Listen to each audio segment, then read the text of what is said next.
Hey, salut à tous et bienvenue sur Marvel Reporter, la chaîne de l'actualité Marvel. Aujourd'hui, je suis avec Alex. Salut tout le monde. Et on va parler du dernier trailer de Captain Marvel sorti plus tôt ce matin, donc le second trailer.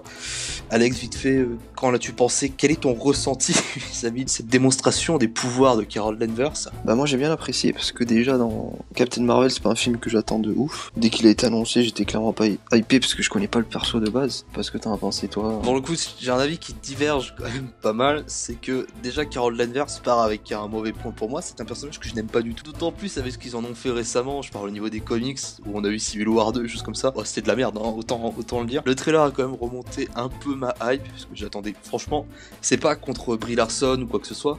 Pourtant c'est un film qui est intéressant, parce que c'est un des personnages, le personnage, si ce n'est le plus puissant du MCU, à ce jour apparemment, parce que ça se voit dans le trailer qu'elle est quand même ultra pétée. Même elle reprend Fury en mode ouais on est une noble lignée héroïque de guerrier. Mais sinon, ce dont j'avais évoqué avant, ce qui m'énerve en soi chez Marvel, c'est un peu dans les trailers de Standalone. Je vais comparer directement avec Doctor Strange, c'est la construction narrative qui a l'air d'être constamment la même. Où elle arrive, elle est missionnée, où elle est un peu perdue dans sa vie, elle obtient des pouvoirs, elle en a pas forcément envie. Doctor Strange c'était un peu pareil, à une autre mesure, parce que c'était de domaine magique et non cosmique. Elle a un pote, donc en l'occurrence on avait Mordo dans Doctor Strange, là on a le personnage de Jude Law. Ça y est, on sait que ça va être un traître, rien que dans la bande-annonce. Bon alors Jude Law qui ne jouera pas à Marvel, mon grand désarroi. Mais sinon dans l'ensemble, ça reste quand même, à mon sens, très bon. Pour la suite, visuellement c'est assez impressionnant. Petit bémol quant à la VFX, le CGI à la fin, où j'ai pas envie qu'ils nous fassent du Reddit de Black Panther à retravailler, sinon les effets sont vraiment impressionnants. Après c'est juste le trailer. Hein. Ouais c'est ça, Black Panther c'était un peu pareil, mais dans le film, bon il y avait ça pêchait de ouf. Après il y avait Avengers la même année, donc la boîte pouvait pas tout faire. Le costume, rien à dire, c'est... Là c'est du caviar. Alors ce qui serait bien, c'est... parce que là on l'a quand même vu beaucoup en action dans ce costume-là.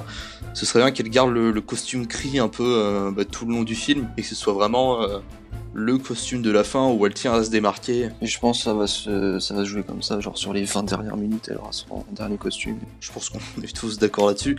C'est une Kree, elle est manipulée par les Kree, c'est obvious, et elle va se retourner contre eux, entre guillemets, ne pas prendre part à leur guerre, comme elle l'explique, elle va y mettre un terme. Donc la guerre Kree-Skrull, sauf que petit bémol, c'est que les Skrulls vont être quand même assez durs à éradiquer, étant donné que c'est des personnages qui peuvent se prendre l'apparence de n'importe qui. Alors prendre l'apparence de quelqu'un en particulier dans le MCU, je pense pas, du moins des super-héros qu'on a eu. Je pense pas des personnages qu'on a eu maintenant, je pense pas, mais dans ce film il y en aura beaucoup. On a vu récemment avec Agents of Shield que les Kree étaient quand même au maximum de leur force, qu'ils dominaient, du moins dans la saison 5, une grande partie de l'univers. Certes, c'était dans un futur assez proche tout de même. Dans les Gardiens de la Galaxie aussi. D'ailleurs, en parlant des Gardiens de la Galaxie, on va parler de Ronan. On en a vu un peu plus. Ça fait un peu revenir les acteurs. On peut se dire que pour la guerre, Kree-Skrull, c'était nécessaire, certes. C'est toujours une bonne chose de ramener un peu les anciens acteurs. Aussi, Jimon Unsu, qui incarne donc Korat, qui fera partie un peu de l'équipe de Carol. Une bonne chose aussi, parce qu'ils auraient pu recaster quelqu'un, comme ils l'ont fait sur Avengers Infinity War, avec Red Skull,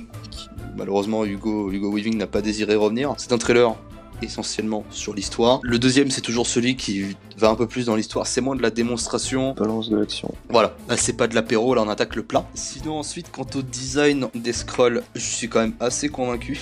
Pour l'instant ça a l'air d'aller, je pense qu'il y a encore quelque chose à arranger, quelques détails à faire en plus. Bon, ce qui est normal, hein, le film n'est pas officiellement fini, mais en tout cas ça présage vraiment du très bon. Autre point positif que beaucoup ont décrié comme étant un point négatif, c'est un peu la tonalité de la voix de Brie Larson. C'est vrai qu'elle a pas une voix non plus très super héroïque, ou elle est iconique un peu comme celle de Chris Hemsworth pour Thor ou Robert Downey Jr. pour Iron Man, où vraiment c'est une voix qui marque. Même celle de Scarlet Witch, on sent quand même que le côté un peu innocent, amnésique, perdu se ressent, et pour moi c'est pas une mauvaise chose. Il faut quand même que ce soit un minimum crédible. Elle est censée être amnésique, elle joue un peu la carte de la fille innocente qui elle est gangrénée dans une guerre, elle sait pas trop pourquoi. En soi c'est une bonne chose.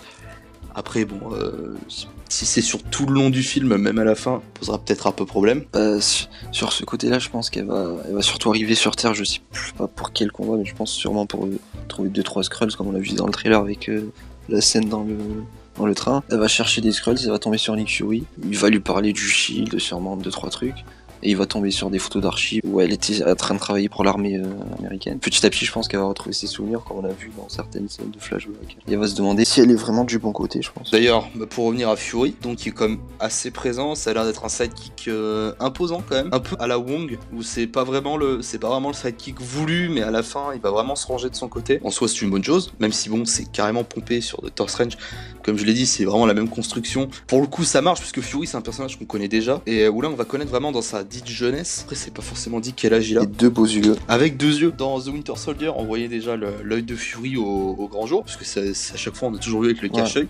Là, on le voyait vraiment. C'est vrai que ça ressemblait quand même vraiment à une griffure. Ouais, c'est une genre de griffe. Et quand on voit le chat, et quand on dit, je sais plus ce qu'il disait dans le film, je crois que la dernière fois que j'ai fait confiance à quelqu'un, j'ai été trahi. Ça paraît peut-être un peu gros pour certains, en mode oui, mais c'est qu'un chat. Sauf que les Skrulls peuvent prendre l'apparence de n'importe qui, donc. C'est pour ça qu'ils vont jouer un rôle important aussi. Ça va mettre de l'attention dans le film. Ouais, c'est ça, c'est parce qu'au final, on va se dire, à qui on peut faire confiance. Mais là où ça jouera peut-être une plus grosse partie, c'est dans Avengers 4, probablement avec d'autres Skrulls qui pourraient profiter justement de la vulnérabilité de la Terre due au snap de Thanos pour envahir. Pas un grand film, je pense. Oui, pas un film que j'attends énormément, mais je pense qu'il faut le voir quand même. Notamment pour savoir où Captain Marvel va partir durant ces longues années. Qui est quand même la grosse interrogation, c'est qu'est-ce qu'elle a fait pendant près de 20 ans. En soi, c'est un film assez important, comme Doctor Strange l'était finalement, puisqu'il introduisait une pierre d'infinité. Et bien, ce sera tout pour l'instant. On vous donne rendez-vous dans de prochaines vidéos, en espérant qu'on ait du très lourd à vous raconter. Bonne soirée à vous, bonne journée, et puis à la prochaine. À la prochaine.